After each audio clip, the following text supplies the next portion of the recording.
Poker tournament, free roll strategy and tips for those who want to start playing poker or lose their bankroll and want to start again. Take notes of these simple points that are said in the video, which are very important. It is very important for us to subscribe and like this post along with your comments in the comments, and it will make us better. What are free rolls? Free rolls are poker tournaments that cost you nothing to enter. That's the good news. The bad news is that in most free rolls, you don't win much money. Why poker tournament? Free roll. 1. Winning a few free rolls will help you build your bankroll. Lots of players have proved that it's possible to get a big bankroll without having to spend any of your own money, but it takes time and patience. 2. Free rolls are also a good way to gain experience in playing tournaments with a large field of players. Remember one thing, it's hard to experience playing at the final table simply because you very rarely get to see it. 3. Free rolls are meant to be fun too. You're not risking any of your bankroll, and you will get to play against a large variety of people of different skill levels and using different strategies. 4. Some free rolls have special features to make the play slightly different and hopefully more interesting. This article explains some of these features are and also strategies you might use when entering a free roll. Who are your opponents likely to be? Although there are players who take every game of poker very seriously, free rolls tend to attract a lot of players who are new to poker or players who are playing purely for fun. Some of the new players often don't know what they're doing, and even if they do, they may just want to enjoy playing a few rounds with no thought of getting to the final table. These players raise problems for more experienced players. Their bets and raises are not respected by inexperienced players. It's hard to assess what cards new players are holding. Complex tactical bets are generally too complex to affect the new players. Gameplay all-in bets are more common with inexperienced players, resulting in more uncertainty. Tips for playing in free rolls. The type of players with whom you're playing tend to dictate the strategy you need to use. If there are lots of inexperienced players, complex strategies won't work so well, so play simple. 1.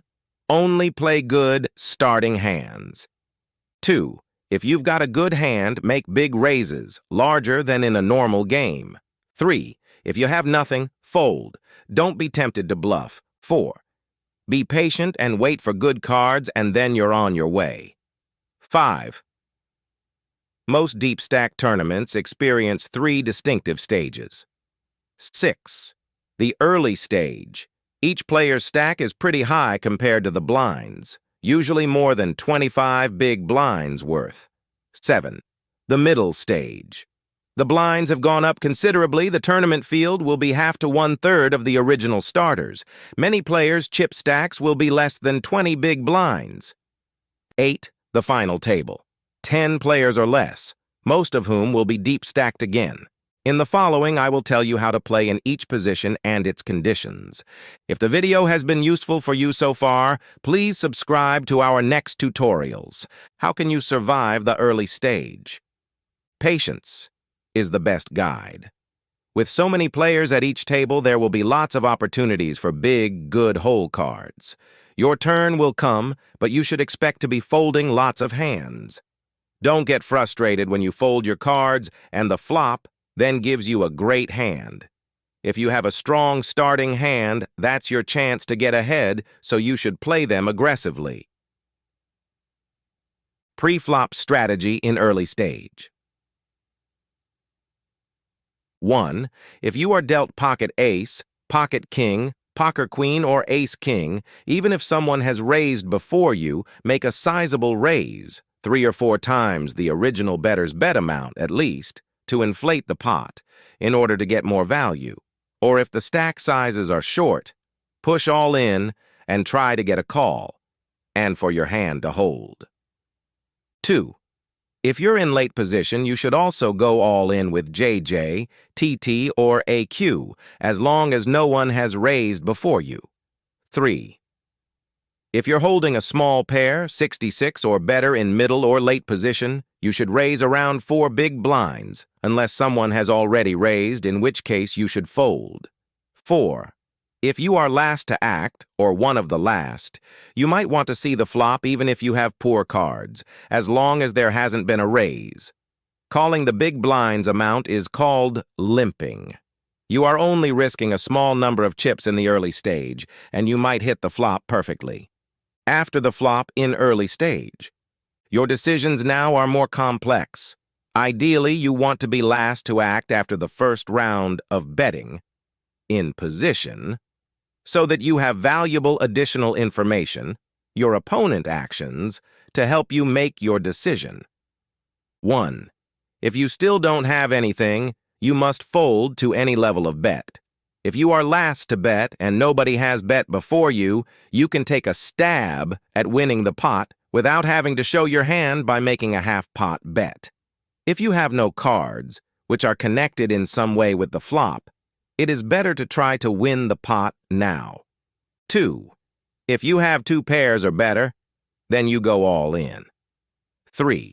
If you've got a 4-card flush draw or an open-ended straight draw, you should only go all in if a number of opponents have already continued to put chips in the pot.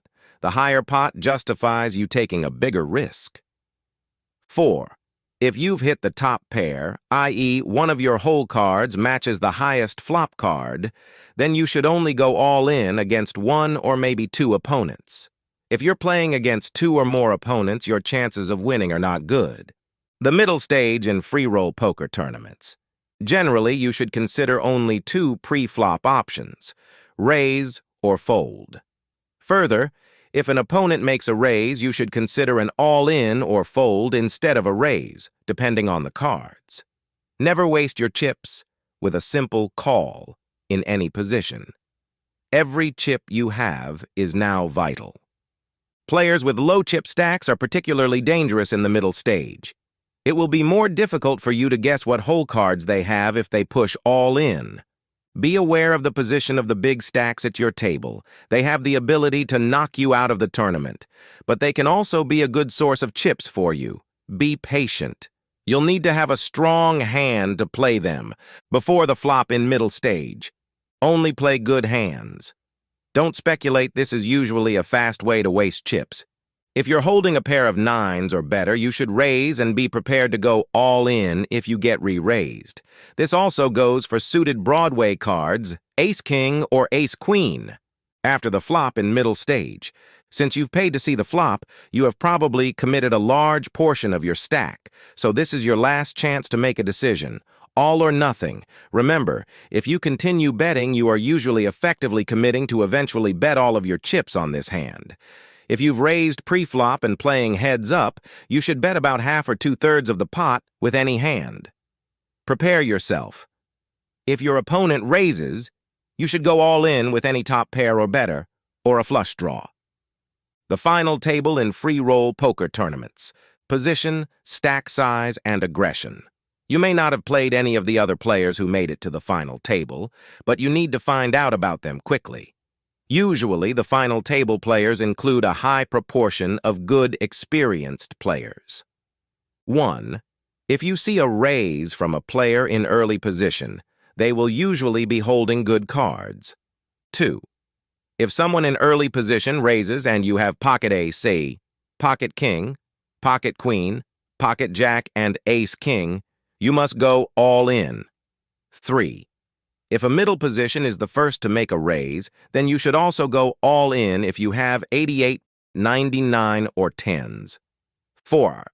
If nobody has raised before you and you're in early or middle position, then go all in with any pair from 8 upwards, as well as with ace-king, ace-queen, and ace-jack. 5. If you're first to act and also in late position, you should also go all in with king-queen. These tips are only intended to get you started. If you enjoy playing and want to improve your game, then read and study as much as you can about poker strategies and tactics. Even the professional circuit players never stop reading and learning how to improve their game. But most important is have fun. Only play with money that you can afford to lose. Remember, even the best players get unlucky.